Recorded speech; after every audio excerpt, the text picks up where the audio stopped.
Periods के बीच में हल्की ब्लीडिंग या ब्राउन डिस्चार्ज हो रहा है और आप सोच रहे हैं ये नॉर्मल है या किसी प्रॉब्लम का signal. Hi, I am doctor Simran और आज एविडेंस बेस्ड गाइडलाइंस और मेडिकली एक्यूरेट वे में समझते हैं अबाउट इंटरमेंस्ट्रुअल स्पॉटिंग या spotting in between periods.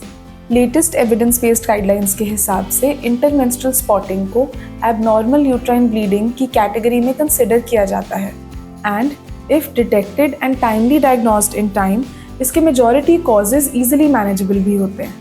Now coming to what exactly is considered as spotting. Spotting usually light bleeding जैसा लग सकता है, कभी ब्राउन, पिंक या हल्का रेड डिस्चार्ज जैसा लग सकता है। फ्लो आ भी रहा है लेकिन प्रॉपर मेंसेस जैसा नहीं है। कभी सिर्फ वाइप करते टाइम ब्लड दिखता है, कभी यूरिन पास करते टाइम और कभी अंडरवेयर पर स्मॉल स्पॉट्स जैसा लगता है। Some of the common causes like first, stress and lifestyle changes. Along with stress, अगर पुअर स्लीप पैटर्न्स हो, sudden anxiety, recent weight loss, crash dieting या excessive exercise या recent travel. Second, pregnancy related issues. Third, hormonal pills. Fourth, thyroid या prolactin disorders.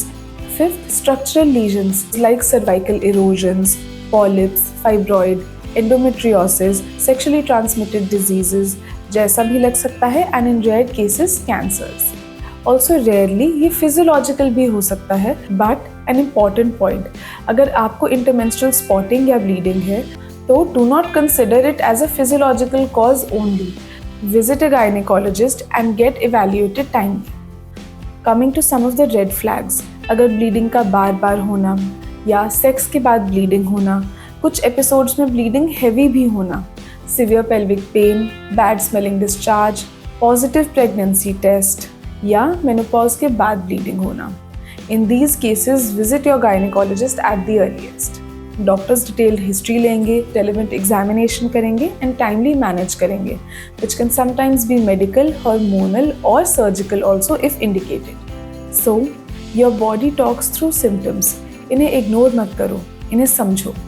Your cycle is a vital sign, listen to it.